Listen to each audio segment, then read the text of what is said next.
मैं अजीत पवार साहब को बहुत पहले से जानता हूँ।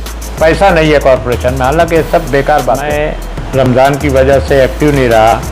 राष्ट्रवादी का जबकि इनके 8 नगर सेवक हैं, वो भी हमारे गए हुए इनमें शामिल हुए। अजीत पवार का इसमें कोई भी रोल नहीं है। महाग विकास आघाड़ी की सरकार जो है उसका मुखिया जो है शिवसेना है, भी नहीं है। लेकिन आप सब जानते हो, पूरा भिवंडी जानता है कि मेरा कभी भी ये नेचर नहीं रहा कि मैं किसी को अपने ऑफिस से या अपने घर से भगा दूं।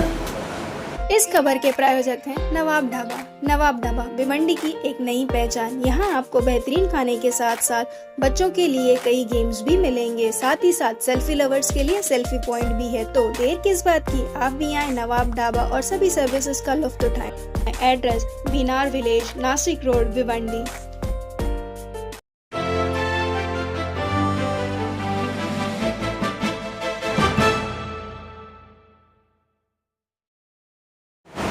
सर क्या कहेंगे, आज की जो प्रेस कॉन्फ्रेंस बुलाई है तो इसका क्या मकसद है आज के बुलाने का, थोड़ा सा बताएं। देखिए, पिछले 2-3 दिन से कई प्रेस रिपोर्टर्स का, आपके इलेक्ट्रॉनिक मीडिया का, कई लोगों का मेरे पास फ़ोन आ रहा था कि निधि के ताल्लुक़ से जो government of Maharashtra urban development department की तरफ से भिवंडी शहर में मूलभूत सुविधा के लिए एक 7 करोड़ रुपया और एक 6 करोड़ रुपया, इस तरह से जो फंड का लेटर आया था, इस ताल्लुक़ से हमारे honourable deputy chief minister Ajit Pawar ji, जो कि प्लानिंग मिनिस्टर भी हैं, साथ ही मेरा ख़ुद का भी पिछले जुमा को जो राष्ट्रवादी की तरफ से जो जलसा हुआ उसमें नाम लिया गया। मैं अजीत पवार साहब को बहुत पहले से जानता हूँ। गालिबन मैं समझता हूँ कि पहली मर्तबा मैं जब एमएलए हुआ 1999 में, तब से मैं जानता हूँ और मैं इस बात को मानता हूँ कि सियासत के अंदर मर्दांगी के साथ अगर कोई आदमी सच्चाई के साथ खड़ा रहता है तो वो अजीत पवार है।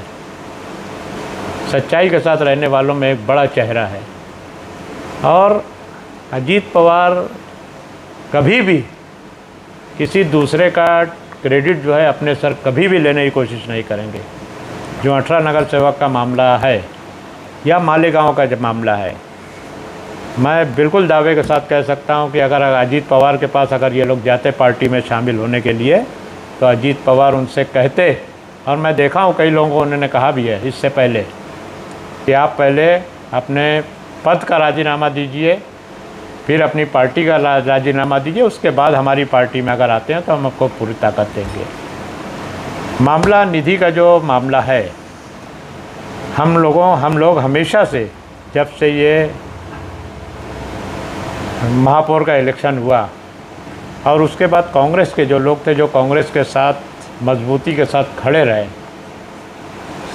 भिवंडी शहर महानगर पालिका में सबसे बड़ी पार्टी होने के बावजूद उनके काम को रोका जाता था, उनका काम नहीं होता था। और ये शिकायत हम लोग जो है कई मरतबा हमने कमिश्नर से भी की और काम कराने की हमको तरीका सब मालूम है, किस तरह से काम होता है, वो तरीके से हम लोग काम करने की कोशिश करते रहते हैं।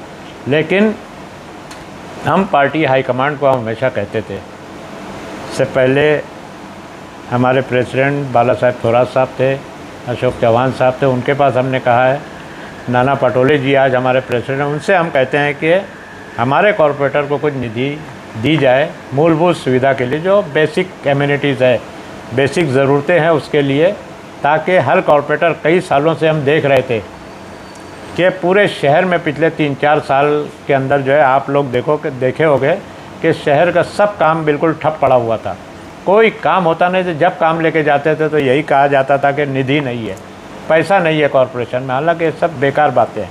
और इस ताल्लुक़ से, शहर के रोड के ताल्लुक़ से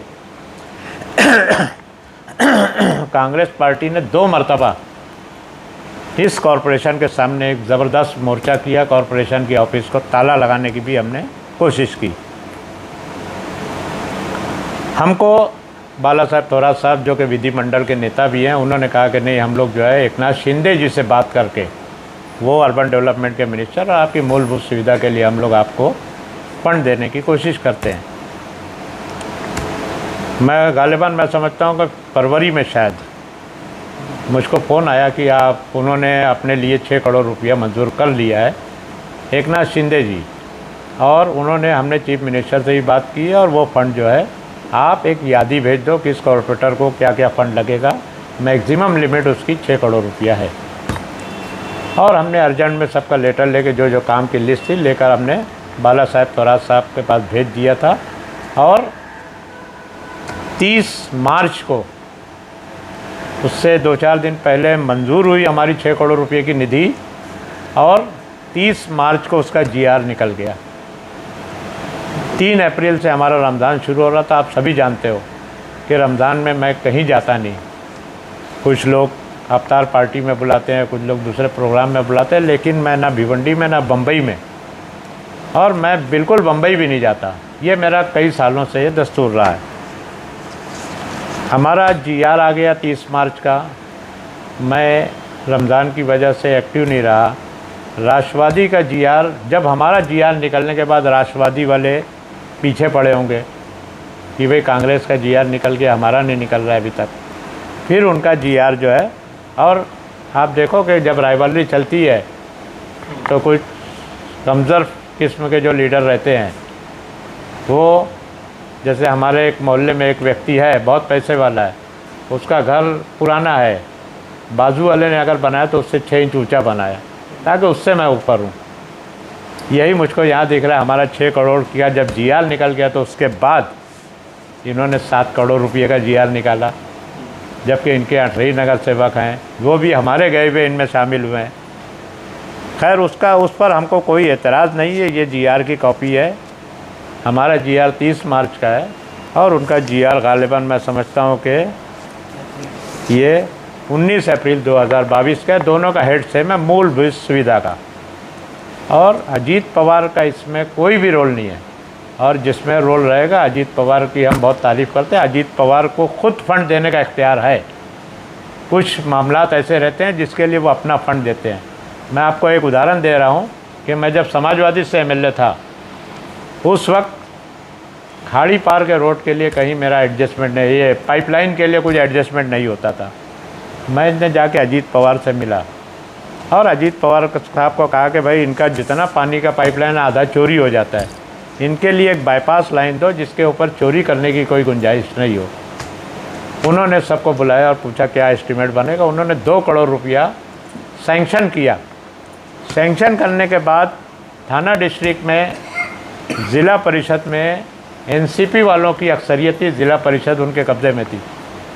उस वक्त मैंने उनसे कहा कि साहब मेरा काम नहीं हो रहा है, आपने निधि मंजूर कर दिया, पैसा भी। उन्होंने पूरे डिस्ट्रिक्ट की मीटिंग बुलाया सह्याद्री गेस्ट हाउस में, और उन्होंने कहा कि ये फ़ंड जो है मैंने आमदार को दिया है और कौन काम कब करेगा। कलेक्टर को बुलाया, उन्होंने CEO को बुलाया और पूरे डिस्ट्रिक्ट की मीटिंग लेके उन्होंने ऑर्डर दे के बोला कि इस तारीख को मैं उद्घाटन के लिए आऊँगा, और उन्होंने एक डेडलाइन दे दिया और उस हिसाब से जो है वो काम मेरा कंप्लीट हो गया। बाईपास लाइन से पानी आना शुरू हो गया। तो ऐसा कुछ इख्तियार उनके इख्तियार में जो होगा, हम बिल्कुल उनकी इज़्ज़त करते हैं, उनका सम्मान करते हैं। लेकिन कुछ लोग फंड तो है, फंड तो राष्ट्रवादी के मिनिस्टर ने जो है कांग्रेस को भी दिया, राष्ट्रवादी को। ये महाविकास आघाड़ी की सरकार है। महाविकास आघाड़ी की सरकार जो है उसका मुखिया जो है शिवसेना है, चीफ मिनिस्टर है, और जो भी फंड मंजूर होता है वो कैबिनेट में होता है। कैबिनेट में सब लोग रहते हैं। ये बात मैं आप लोगों को कहना चाहूँगा।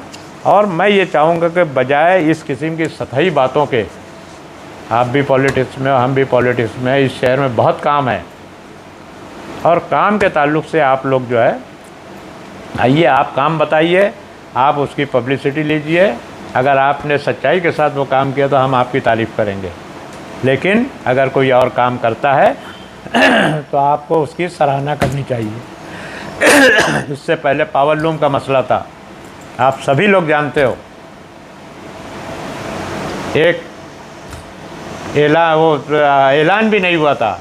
हम लोग बम्बई में थे और यहाँ पे होर्डिंग लगना चालू हो गई। सिर्फ ये बात हुई थी कि इसको सब्सिडी रद्द नहीं की जाएगी, लेकिन मुझको काम करने का तरीका मालूम है। हमने एक नितिन राउत साहब से मीटिंग ली, उसको हाउस में किस तरह से ऐलान होना चाहिए। पहले दिन ऐलान बिल्कुल वैग था, यानी गोल गोल घूमते रहो आप, लेकिन सेकंड डे हमने नितिन राउत साहब से कहा, अजीत पवार साहब का उस वक्त भी ऐलान क्लियर नहीं था, हम मिल के उनको कहे, बोले मेरा डिपार्टमेंट नहीं है, हमको हमारा डिपार्टमेंट जितना है निधि जो लगेगी हम देने का बंदोबस्त 1 हफ्ते में करेंगे। लेकिन नितिन राउत ने भी वहाँ पर गोल गोल जवाब दिया था हाउस के अंदर। लेकिन सेकंड डे जब हम लोग वहाँ पर गए, हमने उनको बताया कि साहब ये मामला है और आप इसका हाउस में, तब उन्होंने क्लियर ऐलान किया।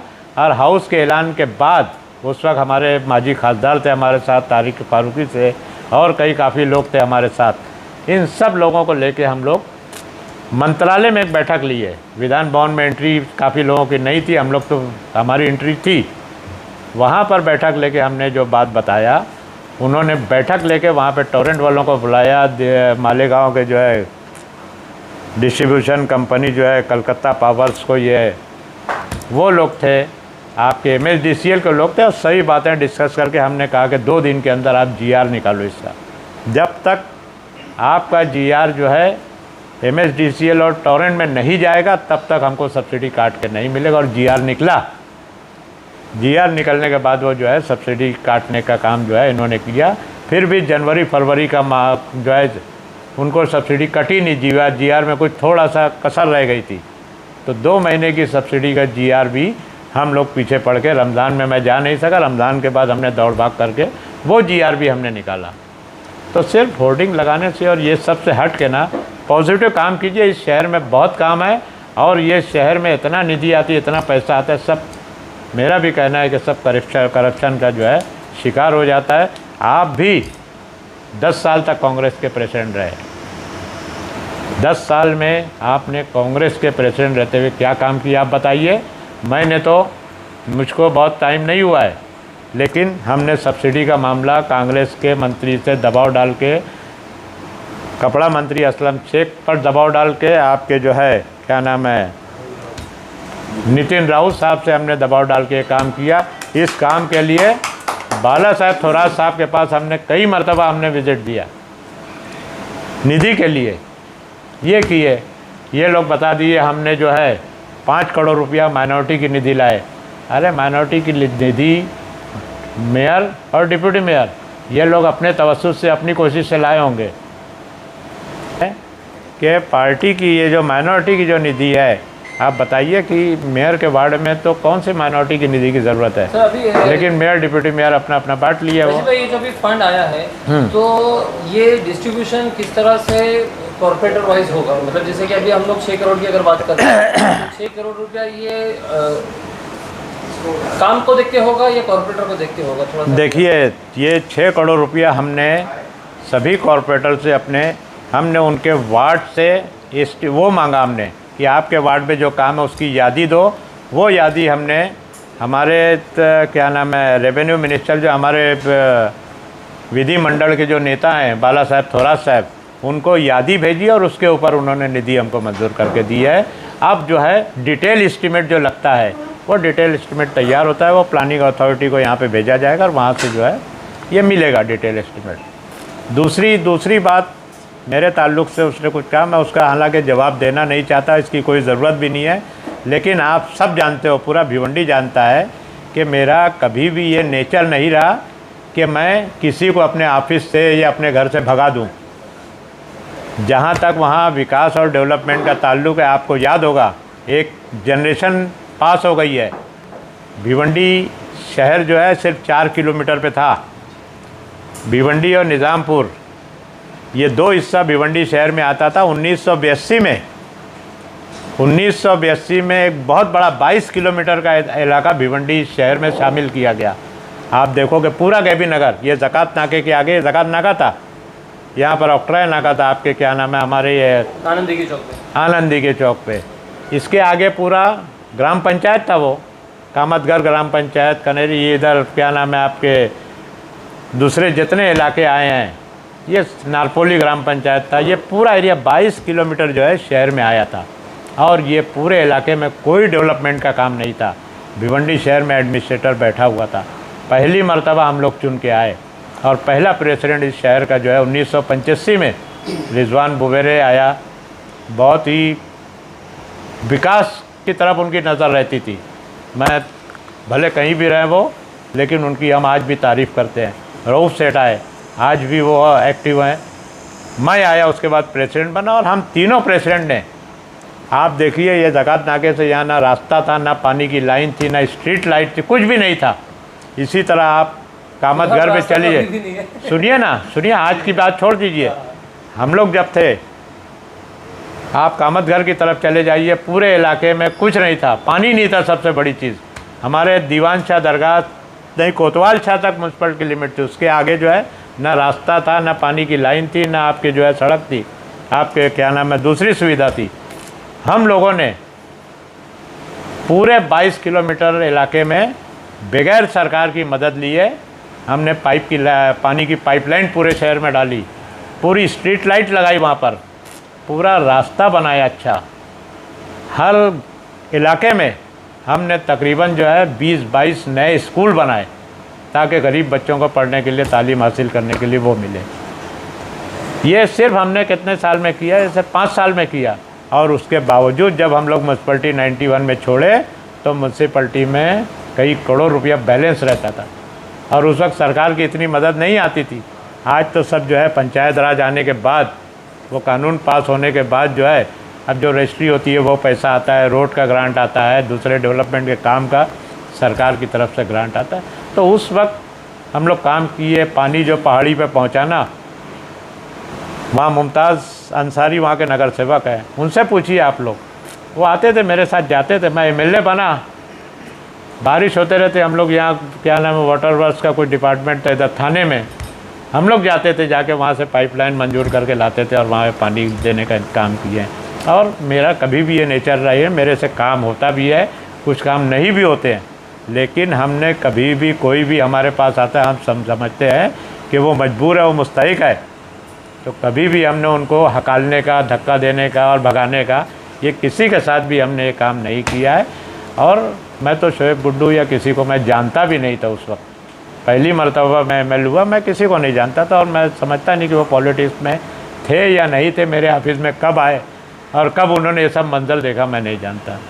बहरहाल ये कुछ सवाल जवाब का नहीं है। हमारा जो है आज हम लोग जो है हर हफ्ते इंशाअल्लाह ताला कोशिश है कि हम लोग हर हफ्ते कहीं ना कहीं मीटिंग लेकर, सभा लेकर हम लोग अपनी बात रखने वाले हैं। आखिर में जनता का फैसला होगा, वार्ड का फॉर्मेशन होगा और इंशाअल्लाह ताला हमें यकीन है कि आज भी पब्लिक के जहन में कांग्रेस है।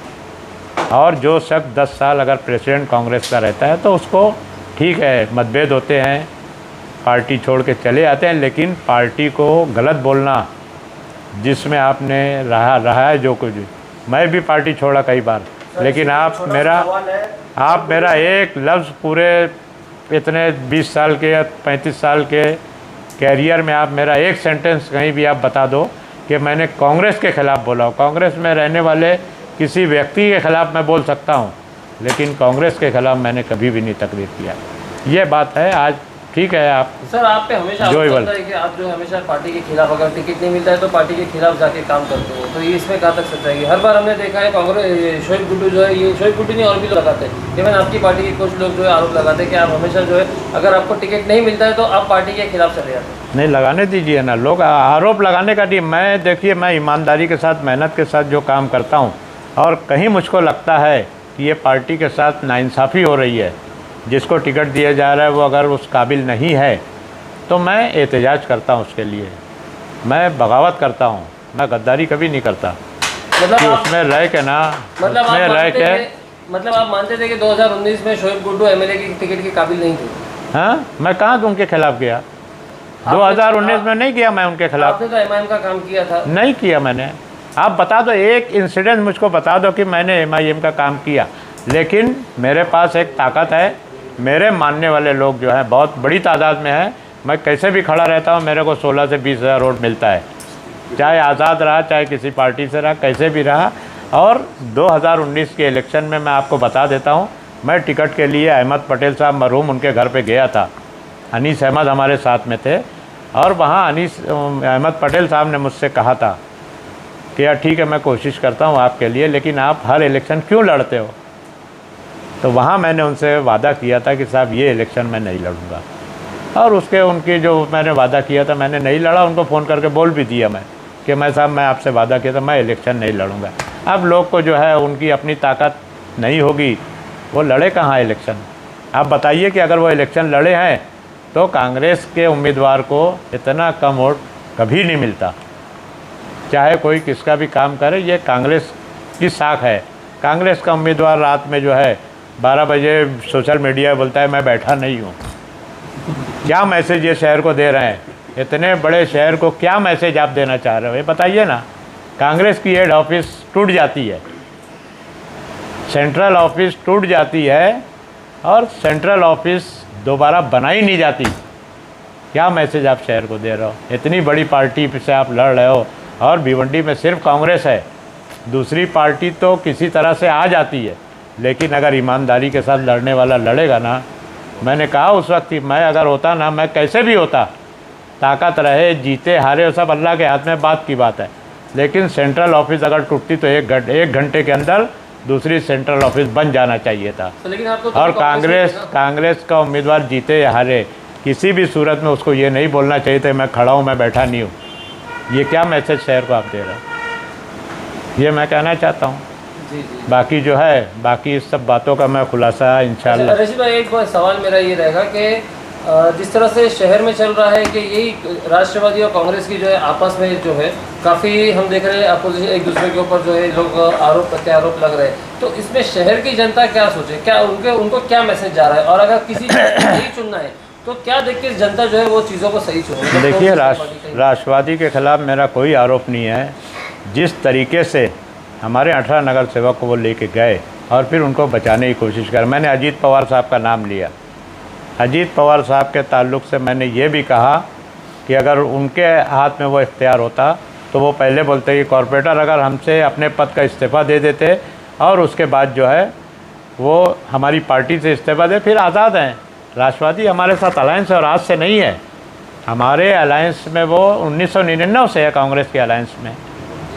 और मेरा नेचर ऐसा है कि मैं कहीं भी रहूं, किसी भी पार्टी में रहा, लेकिन मैं काम करने का मैं तरीका जानता हूं और मैं सब लोगों से काम लिया हूं।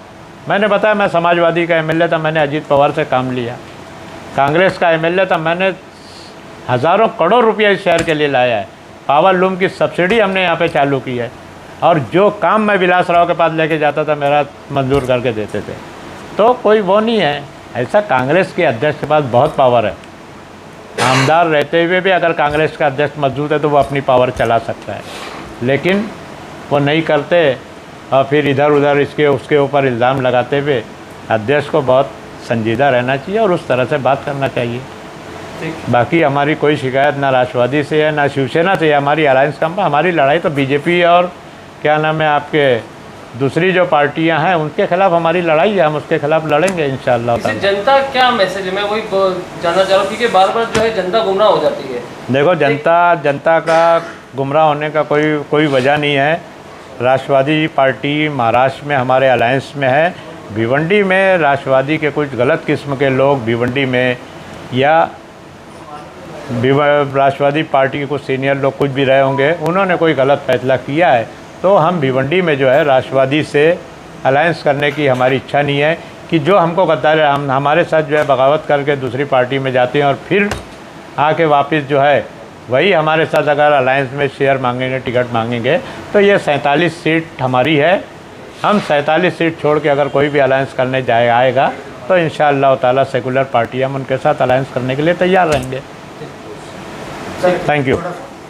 हाल ही में एक सभा था, तो सभा के अंदर सैफुद्दीन ने कहा मुझे 10 साल जो कांग्रेस में रह के जो सीखने नहीं मिला वो 8 महीने में राष्ट्रवादी में सीखने मिला, उसके बारे में क्या कहना चाहिए? अब क्या मिला मैं तो समझ ही नहीं पा रहा हूँ ना। शहर का कौन सा बड़ा विकास हो गया या उनको क्या मिल गया, वो बता दें कि उनको 1 साल में क्या मिल गया और 10 साल में नहीं मिला। अरे 10 साल में कांग्रेस ने उनको 2 मरतबा आमदारी का टिकट दिया, उनको 10 साल भिवंडी ज़िला कांग्रेस कमेटी का आज तक किसी को नहीं रखा, उनको रखा तो और क्या देती कांग्रेस पार्टी उससे ज़्यादा। बहरहाल वो मेरा विषय है नहीं, लेकिन ये आप लोग पूछ सकते हो ना उनसे कि भाई इसके अलावा आपकी इच्छा क्या थी और कांग्रेस ने नहीं किया, वो बताइए आप। फिर